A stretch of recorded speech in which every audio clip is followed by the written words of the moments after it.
Damos la bienvenida a este nuevo webinar de la Academia Internacional de Sexología Médica sobre un tema muy interesante como la perspectiva sexológica del delito sexual.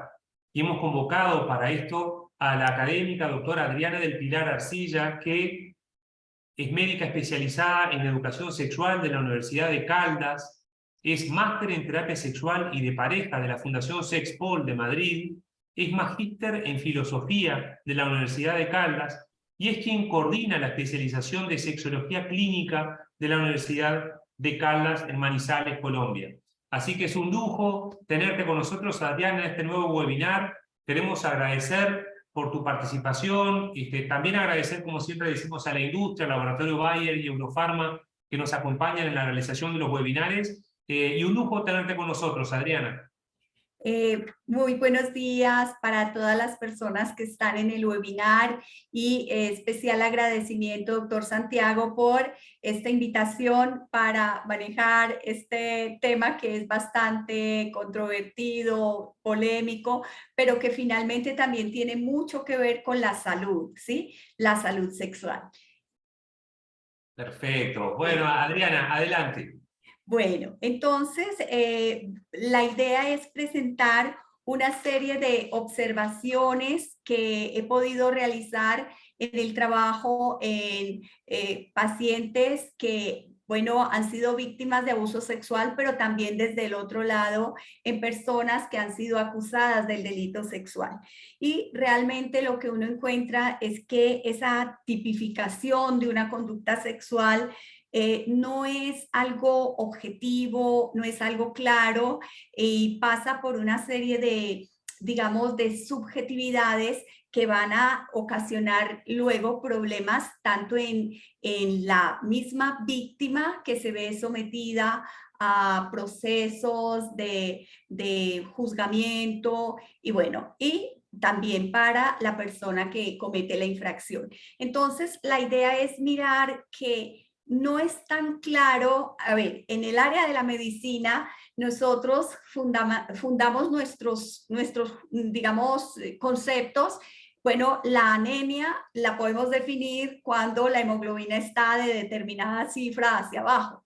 En los comportamientos sexuales no es fácil y también vemos unas denominaciones bastante inespecíficas. Estaba mirando cómo, por ejemplo, justamente en Uruguay se habla de los delitos contra la indemnidad sexual, ¿sí? En Colombia, delitos contra la libertad, integridad y formación sexual. En España, delitos contra la libertad sexual. Entonces, no es fácil establecer unos criterios que digan de manera inequívoca dónde se da la transgresión, en qué momento. Entonces, digamos que entendiendo toda esta complejidad, quiero partir de algunas reflexiones y me he encontrado esta frase en el libro Introducción a la Filosofía Moral de Reiches, que él justamente planteaba cómo para los griegos era incorrecto sepultar, para los calasios, ¿sí? Ellos comían a sus muertos, ¿sí? Entonces se daba esta discusión. Los griegos creían que era incorrecto comerse a sus muertos, mientras los calasios creían que era lo correcto. Y para los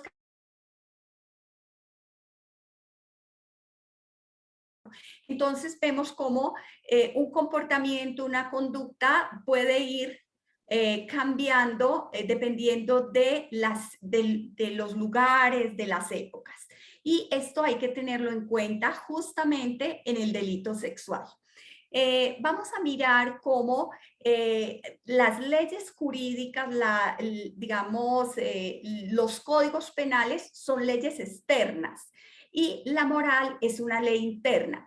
La ley hace parte de la moral. Entonces, una de las dificultades grandes que vemos en todas estas situaciones de tipificación del delito sexual es porque hemos reducido todo a lo legal, a lo estrictamente legal. Y aquí hay una observación muy interesante de Adela Cortina, precisamente ella menciona cuando reducimos nuestros comportamientos a lo estrictamente legal, ¿sí? Y no tenemos el contexto moral de las acciones. En ese sentido, es que ella planteaba una comparación entre las morales deontológicas, ¿sí? Como la moral derivada de las teorías de Kant, de las teorías de Miller, ¿sí? De Stuart Mill, que son éticas del deber. Dice, ¿qué debo hacer? Son éticas muy legalistas, ¿sí? Y al otro lado estarían las éticas de la virtud, que hablan de en qué ser humano puedo convertirme o qué ser humano debo llegar a ser. Entonces, toda esta problemática se suscita porque, digamos, hemos crecido en ambientes muy legalistas, de muchas prohibiciones, pero no se ha trabajado un sustrato moral en el comportamiento general y más en el comportamiento sexual. Cada país tiene una amplia legislación para regular la convivencia entre los ciudadanos. Sin embargo, la cantidad de leyes no desestimula la violación a la ley. Entonces, ahí es donde está, digamos, una parte muy importante de todo este asunto, de toda esta temática, porque estamos solo prohibiendo, pero no hemos educado en una buena sexualidad, en comportamientos sexuales, digamos, sanos, respetuosos. Entonces, por allí es donde veo que está el gran problema, pero también está la solución. Justamente, vamos a ver esta segunda parte.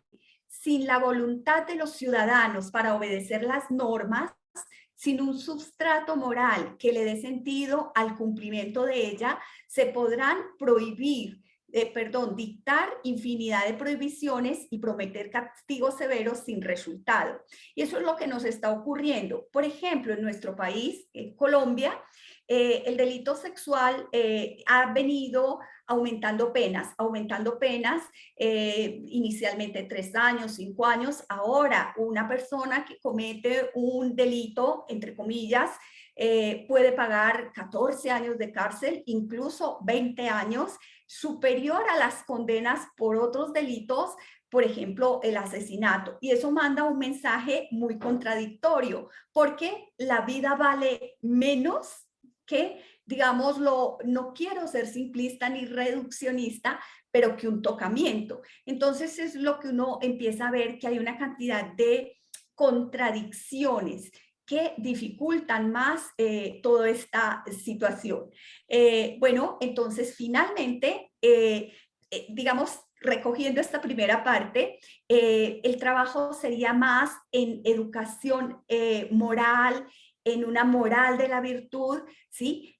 Porque finalmente el deber moral es obedecer a la ley. Entonces, que sea en realidad actuar más por la virtud que por miedo al castigo.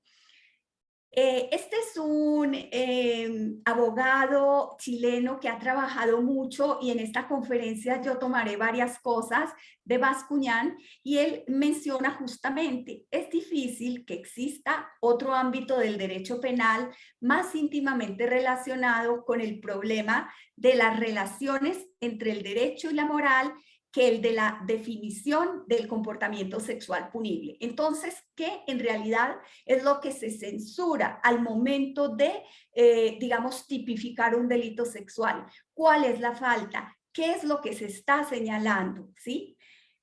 Y aquí el doctor Eli Alzate, profesor mío de la Universidad de Caldas durante muchos años, en un libro de 1980, ¿sí? Él decía, las normas legales respecto al comportamiento sexual son probablemente las menos realistas, las más severas y las menos necesarias para el funcionamiento de la sociedad. Porque, claro, estamos pretendiendo manejar la sexualidad desde el castigo, desde la prohibición, ¿sí? Bueno, lo cierto, complementa el doctor Alzate, es que dichas disposiciones tienen muy poca influencia sobre el comportamiento sexual humano, porque este se adquiere mucho antes de que la persona conozca y comprenda las prohibiciones legales. Entonces, ¿cómo hacer una educación que promueva valores, ¿sí? Que promueva comportamientos respetuosos, tolerantes, más que trabajar desde el castigo? Y aquí viene, digamos, como uno de los núcleos del trabajo en sexología. Y es que realmente en la tipificación del delito sexual subyace una ideología erotófoba, una ideología que hemos heredado de la tradición religiosa de Occidente. Y precisamente vamos a mirar cómo estas leyes sexuales de Occidente tienen su origen en códigos judíos patriarcales pronatalistas. Y fue la religión católica luego quien introdujo el temor al placer y la asociación entre sexualidad placentera y pecado. Luego, ese pecado pasó a ser enfermedad, que Foucault lo llamaba la medicalización del pecado, y también pasó luego a ser delito. Entonces vemos, por ejemplo, la masturbación fue un pecado, luego fue una enfermedad y también se criminalizaba. La homosexualidad, tengámoslo muy presente, fue un pecado abominable, luego una enfermedad. Y desafortunadamente, hoy por hoy hay países que castigan con pena de muerte la homosexualidad. Entonces, aquí lo que tenemos que identificar es una ideología erotófoba, una ideología de temor al placer sexual. Entonces, en realidad, el origen de las leyes sexuales o que tipifican como delito los comportamientos sexuales es una ideología erotófoba que desconoce el derecho al placer sexual, ¿sí? Desconocer el derecho al placer sexual es algo bastante grave en una época como la presente, ¿sí? Porque finalmente esto genera más patología, ¿cierto? Ahora, el control del comportamiento sexual de las personas lo hizo inicialmente la iglesia, ¿sí? Entonces era el pecado, el temor al infierno, y a través de esas ideas mantuvieron las prohibiciones durante muchos siglos. A medida que la iglesia perdió poder, el Estado con sus leyes y la ciencia con su conocimiento hicieron el relevo de este control de la sexualidad, dando origen a los delitos sexuales en los cuales no es posible demostrar un daño objetivo a un tercero. Yo a veces, un poco, digamos, atrevida, suelo decir, en realidad, ¿qué daño me hace ver a una persona masturbarse? ¿Cierto? Puede que sea un acto desagradable, ¿sí? Y dependiendo también del contexto, habría que mirar. Pero pongámoslo que sea un exhibicionista, pero en realidad, ¿qué daño hace? ¿Qué daño hace? Más que castigo, esta persona podría recibir una intervención terapéutica.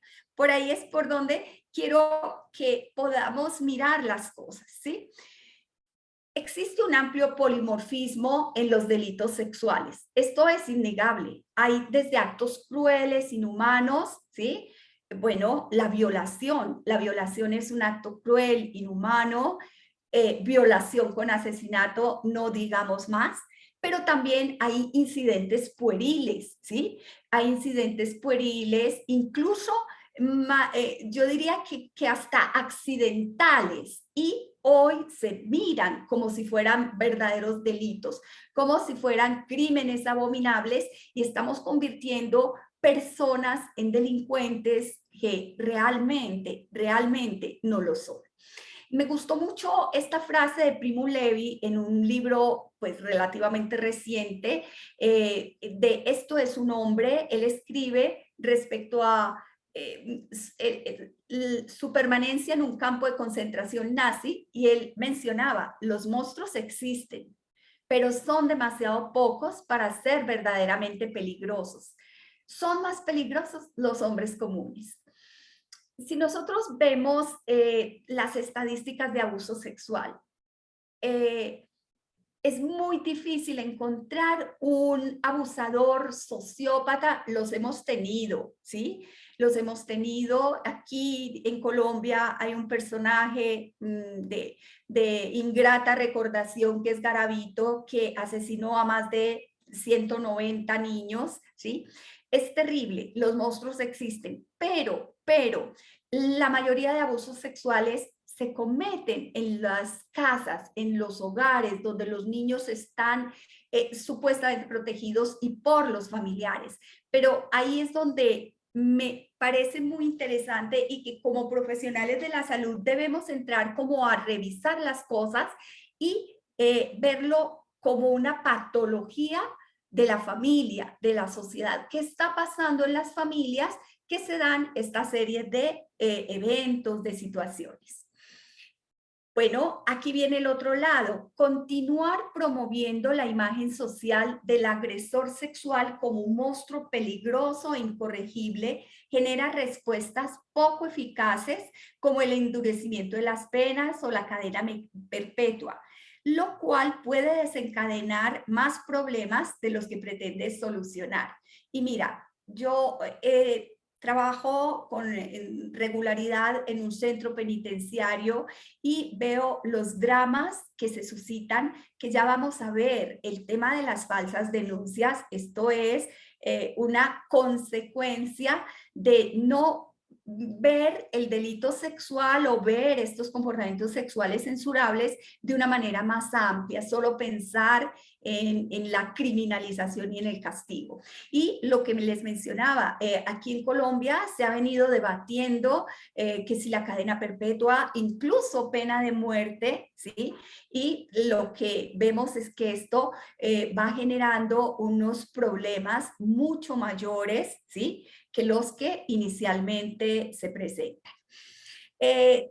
En el año 2010 me encontré esta lectura y a mí esto digamos, me motivó y yo nunca pensé que eso pudiera pasar, falsas denuncias. Y Carlos Romy, en este estudio, en una revisión que él hacía, reportaba un estudio hecho en Denver, donde se estimaba que había falsas denuncias entre el 3 y el 10%, ¿sí? Y de ellas, un 6% eran mentiras deliberadas, con la intención de dañar a alguien, de cobrar una venganza, de causar un daño. Y otras 17% eran situaciones no reales de abuso, ¿sí? Alguien casualmente ve que un abuelo le pasa la mano a la nieta por el hombro y ya lo ve como un delito sexual, como un tocamiento indebido, ¿cierto? Yo recuerdo un proceso así tal cual, donde este abuelo fue acusado de hacer tocamientos lascivos a la niña. Curiosamente, la chica decía, mi abuelo siempre ha sido muy respetuoso, nunca me ha hecho nada. Pero entonces desestimaron el testimonio de la niña que porque estaba asustada. Entonces, ahí vamos viendo. Si la niña dice, me tocó de una manera morbosa, se cree. Si la niña dice, mi abuelo ha sido muy respetuoso, no se cree. Entonces, a mí este tema de falsas denuncias me empezó a rondar y empecé a leer, incluso hablando con un funcionario de medicina legal que fue compañero mío en la carrera de medicina. Él me decía, tienes toda la razón. Aquí la gente viene meses después a decir, doctor, es que teníamos mucha rabia, doctor, es que él se iba a ir con otra, doctor, eso no pasó.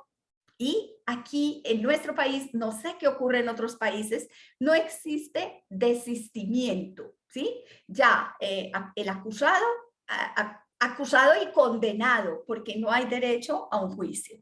Bueno, pues esto me ha llevado, y más como he estado trabajando con las personas recluidas en centros penitenciarios, a investigar, y les cuento que la cantidad de estudios que informan de falsas denuncias es grande. Pues curiosamente el que reportaba Carlos Romy justamente es el de Jones y McGraw en 1987. En 1988, en el 50% de los casos el abuso se consideró probable. En el 33% no había habido abuso sexual y en 17% de los casos no se pudo establecer ninguna conclusión. Es el estudio de Jones y Seig en el 98. En el 2001, de 196 causas inmersas en procesos de divorcio, existen indicios de abuso en el 23% de los casos. Del 76% de los casos en los que no se encuentran indicios, el 23% son acusaciones deliberadas, acusaciones falsas con intención de hacer daño, ¿sí? Y uno más reciente, Echeaburrúa, ¿sí? En el 2008, habla de falsas alegaciones en el 7% de los casos. Pero muchas publicaciones, de verdad que son muchas, que hablan de que cuando estas situaciones se presentan en contextos de divorcio, las falsas alegaciones pueden ascender al 70%, ¿sí? Entonces, mire que estamos dando lugar a los falsos positivos con el abordaje que estamos haciendo de los delitos sexuales. Es cierto, y ahí también me surge una de las preocupaciones. Siempre va a ser el testimonio de la víctima contra el testimonio del acusado. Y es injusto para la misma víctima tener que exponerse a estas situaciones. Bueno, siempre he pensado que el manejo de esa manera revictimiza y empeora las cosas. ¿Qué podemos hacer? Manejos, y me van a disculpar por lo que voy a decir, un poco más inteligentes, ¿sí? Y es desde la terapia, ¿sí? Bueno. Y aquí viene de Bascuñán. Me disculpan que no puse la referencia, pero este es del trabajo de Bascuñán, hablando de cómo es la complejidad al momento de tipificar los delitos sexuales. Entonces, digamos en el siglo XX, inicio del siglo XX y durante todo el siglo XX, se manejó mucho, no previamente incluso, el modelo del derecho común que era fundamentado en la moral católica. Ya vamos a mirar qué decía la moral, que era censurable y por lo tanto la ley decía que era delito. Luego aparece un modelo muy interesante que es el modelo de la Ilustración basado en las ideas de libertad, igualdad, derechos humanos. Sin embargo, ese modelo, a mi parecer, no fue entendido como debería haber sido, generó mucha confusión y vino el modelo de la codificación, que es el que hoy tenemos en los países donde se agrupan los delitos sexuales como delitos contra la familia, delitos contra el desarrollo sexual, pero que terminan siendo denominaciones imprecisas, ¿sí? Miremos aquí el modelo del derecho común, que también se conoce como modelo escolástico. Y justamente el delito estaba constituido por la transgresión al orden natural y racional del uso del placer sexual. Bueno, leyendo un poco me sorprendió, bueno, el uso natural del sexo es pene en vagina con fines reproductores y pare de contar, de allí no más. Y el uso racional fue lo que me causó un poco más de sorpresa, pues estos códigos consideraban que era irracional cualquier comportamiento fuera del matrimonio. Entonces las relaciones prematrimoniales eran irracionales, extramatrimoniales eran irracionales. Entonces el delito sexual justamente era la transgresión al uso natural y racional del placer sexual. Pero, cosa curiosa, la coacción, el engaño, el empleo de la fuerza no eran motivos de censura, ¿sí? Miremos qué contradictorio, qué paradójico, porque perfectamente, casi que, incluso recuerdo una cita que hablaba respecto a, ay, se me va a escapar, uno de los padres de la iglesia, de los patronos, decía que una masturbación era peor que una violación, porque en la masturbación pues se estaba derramando el semen y se estaba negando a dar vida. En cambio, en la violación, pues casi que era el uso natural del sexo. Santo Tomás de Aquino, ay carambas, Santo Tomás de Aquino decía que una masturbación era peor que una violación. Ese era el código escolástico, era el código que partía de esa moral tradicional donde el sexo es básicamente para la reproducción. Luego viene el modelo de la ilustración, pues muy siglo XVIII, XIX, y mire lo interesante, allí se planteaba, digamos, se confrontaba esa idea de un uso natural y racional del sexo y se empezó a hablar de libertad e igualdad sexual, ¿sí? Entonces, el atentado contra los derechos de otro o contra el interés colectivo merecía el estatus de delito.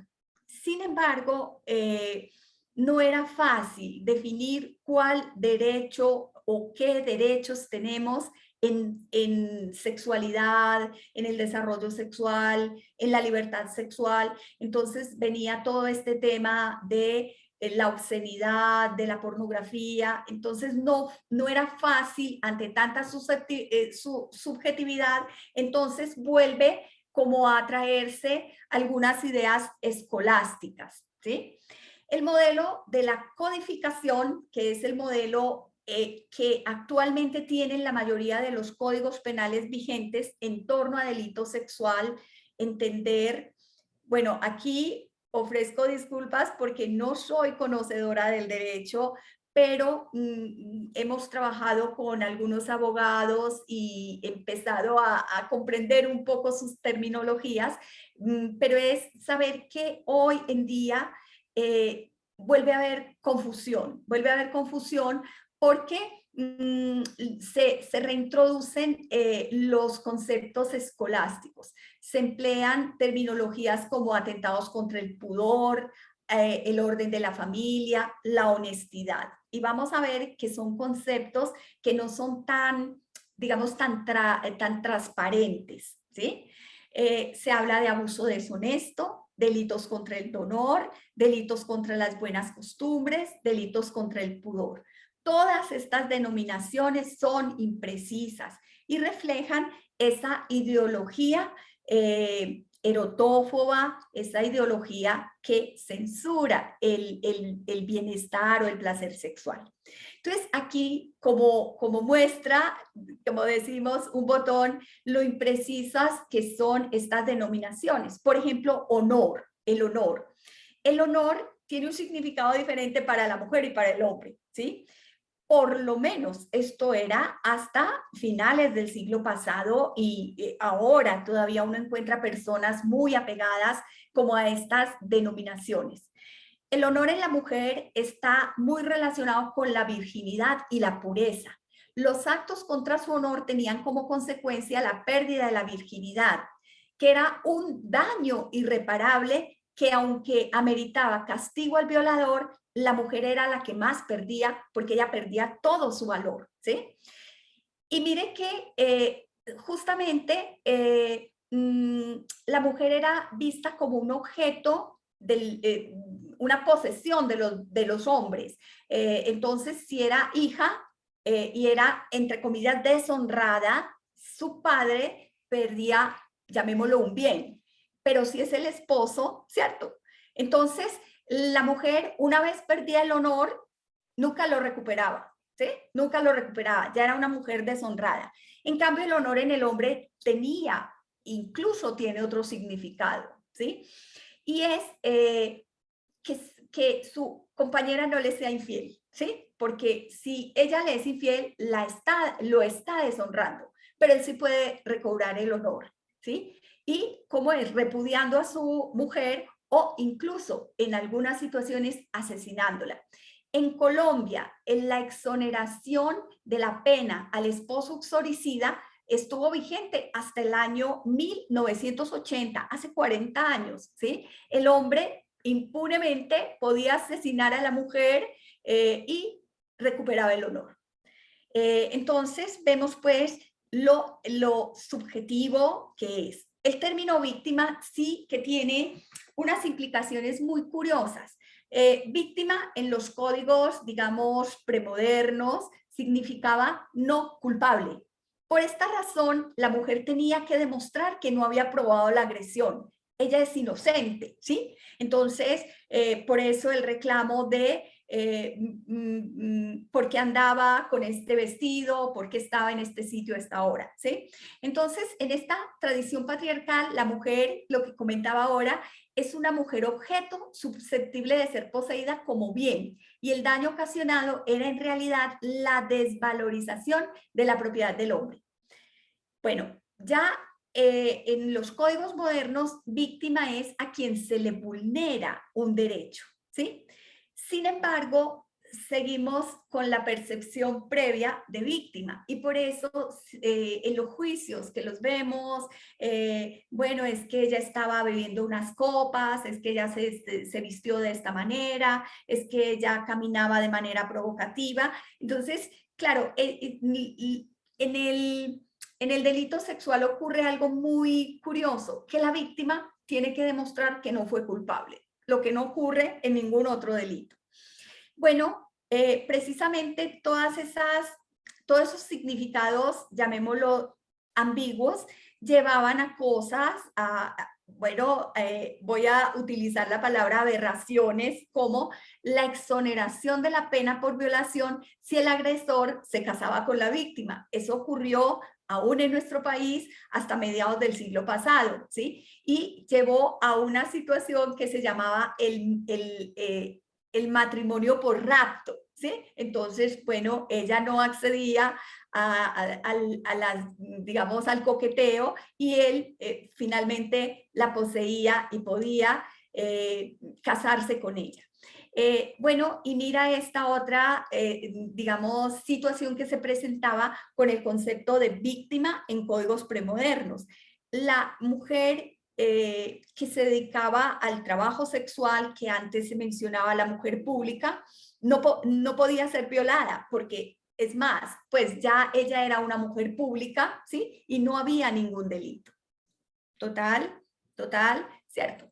El pudor sexual es un sentimiento que depende de condiciones individuales. Para algunas personas puede resultar ofensivo un comportamiento sexual, mientras para otras no. Tratar los delitos sexuales como delitos contra el pudor, contra la moral pública, contra las buenas costumbres, es impreciso.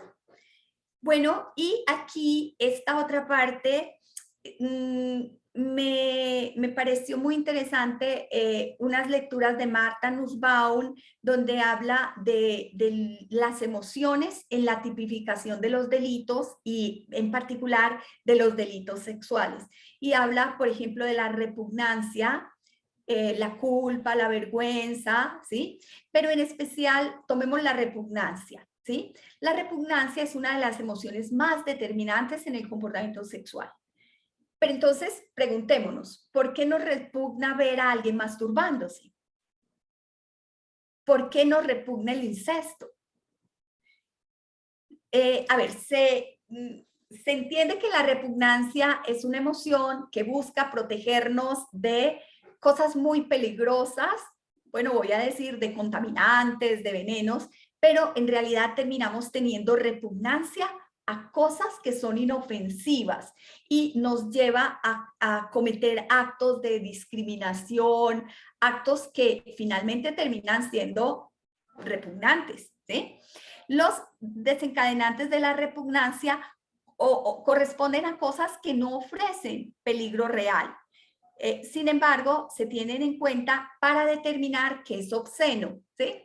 Entonces, ahí nos centramos en otro terreno que es obscenidad y pornografía, que lo que para alguien puede ser erótico, estético, artístico, para otra persona puede ser obsceno, grotesco, ¿cierto? Entonces, subjetividad. Para la tradición católica eran repugnantes las actividades sexuales entre no casados, lo que ahora decíamos. pero también entre casados que no fuera con intención de reproducción. Eran actos impuros, eran actos lascivos, eran actos censurables. Muchos autores identifican la misoginia de Occidente como resultado de la repugnancia masculina al ciclo menstrual, los flujos y al propio semen depositado en la vagina de sus compañeras. Freud argumentó que a los hombres se les dificultaba ver a sus parejas de una manera distinta a objetos contaminados, ¿sí? Claro, hay una repugnancia hacia las secreciones, hacia los órganos genitales y por eso, digamos, la dificultad para poder tratar bien a la pareja porque finalmente es un objeto envilecido. Bueno, y ya voy terminando porque de verdad que son preocupaciones, son temas difíciles y que creo que vale la pena que como sexólogos nos sentemos a orientar un poco todo este caos. Bueno, la prohibición del incesto es una de las normas más antiguas y reconocidas en todas las culturas, ¿sí?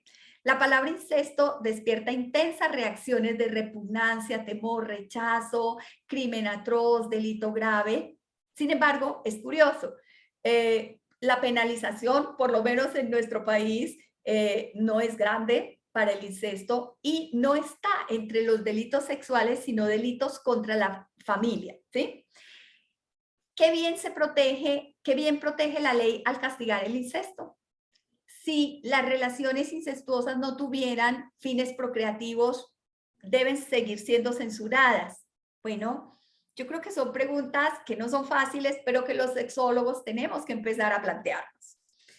Si no hay claridad acerca de los derechos a proteger, se corre el riesgo de castigar comportamientos inofensivos, y es lo que se ha llamado crímenes sin víctima, crímenes sin víctima. Entonces, sí, bueno, este hombre que se exhibe en la salida de los colegios, el manejo será golpearlo, humillarlo, castigarlo, apresarlo, ¿sí?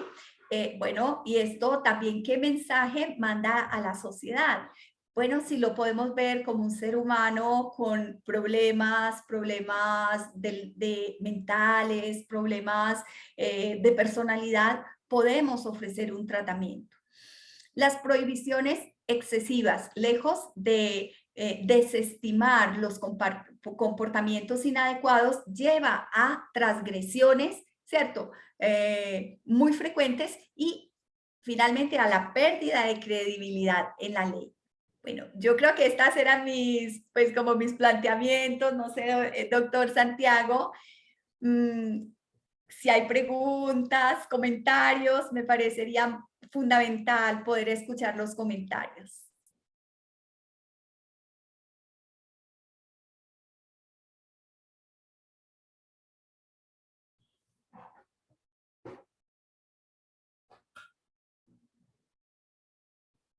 Excelente, Adriana. Espectacular siempre. La verdad que un lujo, muy claro, todos están llegando muchos mensajes de felicitaciones, de participantes que han estado, la verdad que muy claro todo, Adriana, como siempre. Bueno, no, doctor Santiago, de verdad que es un tema que creo que lo tenemos que poner como decimos, sobre el tapete en las discusiones de los sexólogos, porque hay muchas cosas que aclarar y que orientar, porque desde, digamos, los abogados, desde los estudiantes de las ciencias de la salud y del derecho, pues es interesante que puedan ver yo a veces lo digo, un perfil más objetivo de la situación, no tan sesgado, que es lo que hemos recibido desde estas tradiciones, desde esta educación tradicional en sexualidad. De alguna manera, me gusta mucho el lema de Wilhelm Reis, ¿sí? El conocimiento sexológico nos hará libres, ¿sí? Entonces es cómo vamos a poder sugerir, orientar, guiar unas reflexiones en torno a comportamientos sexuales sanos, ¿sí? Y no a criminalizar todo, ¿sí? Que hoy es el riesgo, nos fuimos para el otro lado. Ya la gente está horrorizada porque en cualquier momento puede ser acusado de delito sexual. Bien, perfecto. Adriana, ¿podrías compartir un poquito más el perfil de acción o cómo es el trabajo en un régimen penitenciario, que es lo que tú contabas hoy? Bueno, mira, Perdona, si querés dejar de compartir la pantalla, Adriana, así te podemos ver más grande. a ver si lo logro, pero es, a ver, no voy a poder. Deja de compartir. Ah, ya, listo, perfecto. Ahí, perfecto. Ah, muchas gracias. Bueno, mira, básicamente estamos trabajando un proceso de terapia cognitivo-conductual con grupo de acusados de delito sexual. Hay hombres con condenas a 6 años, 12, 20 años y trabajamos con ellos partiendo de la educación sexual que nunca recibieron, como muchos de ellos fueron víctimas de abuso sexual y de situaciones incluso de abuso psicológico, de negligencia. Entonces son personas que la sociedad las ha marginado y al llevarlas a una prisión, ¿cierto? Las termina de marginar. Hay un investigador argentino que decía, la cárcel hace malo al bueno y al malo lo hace peor. Entonces es cómo podemos empezar, yo no sé, en los países europeos creo que no pasa igual, pero creo que la realidad en nuestros países de Latinoamérica es que las cárceles son inhumanas, son espacios de violación de los derechos humanos y una de las cosas que me ha horrorizado es pensar, bueno, tengo un grupo con 30 hombres, ¿cierto? Y de estos, un 10% o un 20% son inocentes, ¿sí?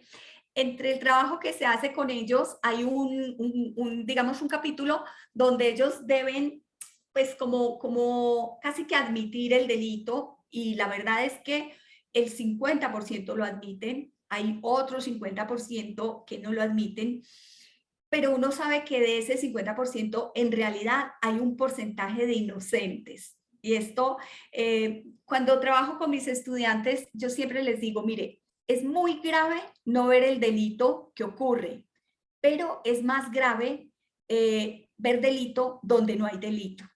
¿Sí? Bueno, puede ser equiparable, pero es esto, nos estamos yendo a criminalizar todo, ¿cierto? A ver delito donde no hay delito, y esto hace que finalmente lleguemos a una paranoia, ¿sí? Entonces todo tiene que estar vigilado, todo tiene que, los tíos ya no pueden cargar a los sobrinos, ¿sí?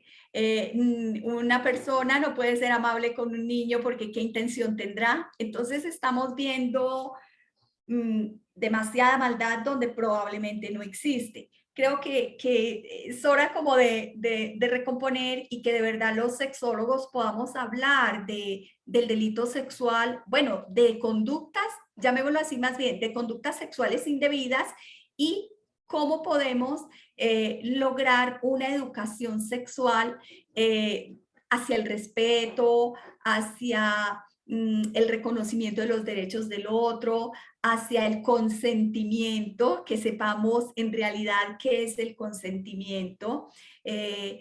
Bueno, todos esos análisis, mira qué interesante el aporte que podemos hacer los sexólogos a la sociedad cuando, bueno, sé que en nuestro país, pero sé que en los demás, el delito sexual es una problemática enorme.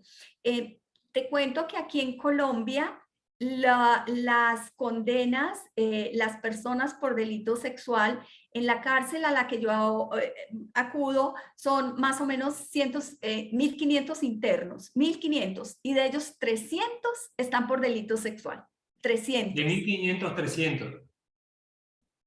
Y el porcentaje así se repite en el país. No sé, imagino que pueda ser muy similar en otros países del mundo. Entonces, no estamos ante una situación, llamémoslo, marginal o despreciable. Estamos en una situación que compete a la sociedad y que, bueno, yo siempre lo pienso como sexólogos, estamos para acompañar en la búsqueda de mejores soluciones. Finalmente esto es salud, ¿sí? Porque a veces me dicen, pero Adriana, es que eso es más derecho que salud. Y les digo, no porque los dramas que viven las niñas, ¿sí? Porque es que a ver, tengo la oportunidad de trabajar con las personas que han sido acusadas, pero también con víctimas y ver las víctimas, pero también escuchar víctimas que dicen, yo acusé injustamente. ¿Cómo lidia una persona con esta carga? ¿Cierto? Como, mejor dicho, pasa de víctima a victimario, ¿sí? Entonces, creo que sí que es importante tratar de darle un vuelco a estas situaciones y necesitamos unirnos con los abogados, con los psiquiatras, ¿cierto? Todos como a imaginar propuestas, estrategias muy constructivas para intervenir esta situación. Perfecto, Adriana. ¿Y cómo te manejas, por ejemplo, en la consulta privada, cuando te manifiesta un paciente una conducta sexual inapropiada, ¿no? ¿Cómo lo abordás como terapeuta sexual? Bueno, mira, ahí yo inicialmente, bueno, es muy mirar la situación, lo realmente que ha pasado, porque hay personas que llegan, tengo un interés grande por los niños, por ejemplo, en la pedofilia o los exhibicionistas. Entonces, bueno, se descartan causas orgánicas. Yo lo tengo siempre en mente, una persona que después de los 50 años empieza a tener comportamientos sexuales indebidos, ¿cierto? Buscar un tumor cerebral, ¿cierto? Entonces es como empezar a mirar, bueno, ¿qué podrá haber? ¿Qué podrá haber orgánico? Bueno, ¿cómo ha sido su desarrollo sexual? ¿Sí? Y finalmente hacer intervenciones cognitivo-conductuales y se puede asociar por ejemplo, los inhibidores de la recaptación de serotonina, porque muchas veces detrás de estas conductas hay cuadros de ansiedad, cuadros incluso depresión, y entonces como tratar de mirar un substrato orgánico para estas conductas inadecuadas y si no a través de la parte cognitivo-conductual. Incluso hemos tenido pacientes que se sienten muy aliviados después de que se les empieza medroxiprogesterona, ¿sí? Entonces yo recuerdo en particular uno que decía, doctora, mi vida cambió porque yo antes no podía pensar sino en sexo y en estar haciendo cosas de sexo y no tenía vida. Y la medroxiprogesterona, este hombre ama la medroxiprogesterona y siempre está pendiente de que se la apliquen con la regularidad que está prescrita. Entonces, digamos que se harían intervenciones, pero muy importante, empezando por la historia clínica, el desarrollo psicosexual de esa persona, las experiencias sexuales, la familia, la vinculación afectiva, todo eso se trabaja y luego ya en las intervenciones el trabajo, digamos, cognitivo-conductual y el apoyo con medicamentos para, digamos, ayudarles a lidiar, porque es que, a ver, esos comportamientos no son voluntarios, no son es como voy a extrapolarlo, no sé si se pueda con una adicción, ¿sí? Se necesita ayuda, pero más que juzgar, señalar, culpabilizar, es como un enfoque más desde la terapia, que eso es lo que cuando trabajo con los grupos de abogados les digo, mire, yo la propuesta que tengo es más, manejemos esto desde la terapia. A mí me sorprendió un texto hace muchos años que decía manejo humanístico del incesto. Y yo decía, pero ¿cómo va a poder darse un manejo humanístico al incesto? Y bueno, ahí está, ahí está. Entonces es cómo podemos llegar a comprender las situaciones, ¿cierto? Para los calasios era absurdo que los griegos enterraran los muertos, ¿cierto? Entonces, bueno, hay conductas que para nosotros son absurdas, pero cuando uno ve el contexto, ¿cierto?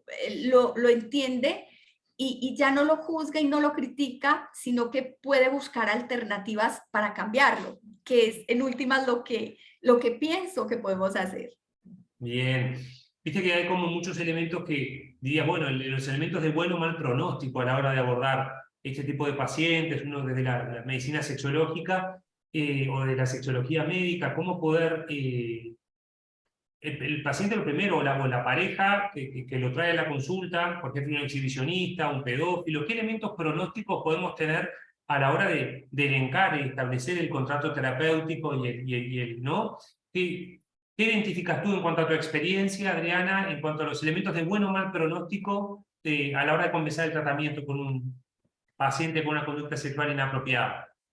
Bueno, es una excelente pregunta y no es sencillo encontrar la respuesta.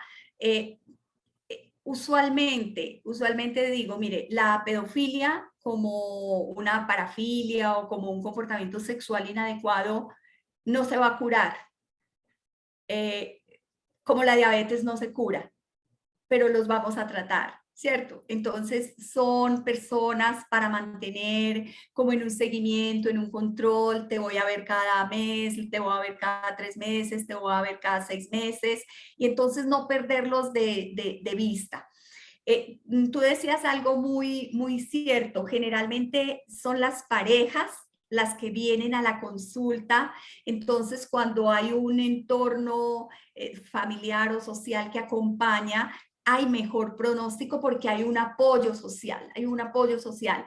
Lo difícil, y de hecho muchas veces, a ver, estas conductas sexuales inadecuadas se disparan en el momento de una ruptura matrimonial, en el momento de una pérdida del empleo, de un fracaso económico. Entonces, son momentos en que estas personas tienen que estar más acompañadas.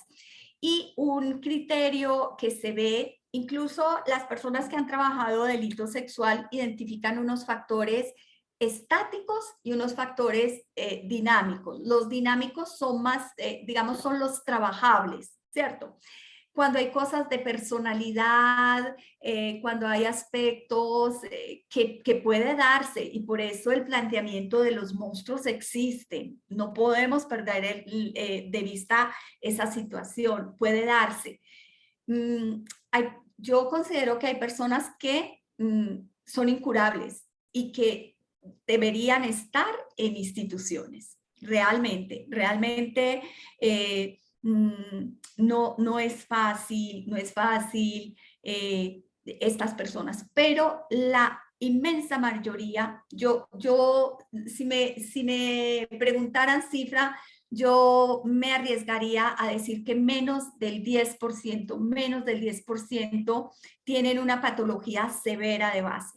El 90% podemos manejarlos con terapia cognitivo-conductual, con medicamentos, con psicoterapia y con control. No, yo sí considero que no deben perderse de vista, que uno debe mantener como cierta... te voy a ver en 6 meses, necesito volverte a formular, necesito que volvamos a medir el nivel de testosterona, qué sé yo, pero para de alguna manera obligarlos a, ven, tienes este control, ¿cómo estás? ¿sí?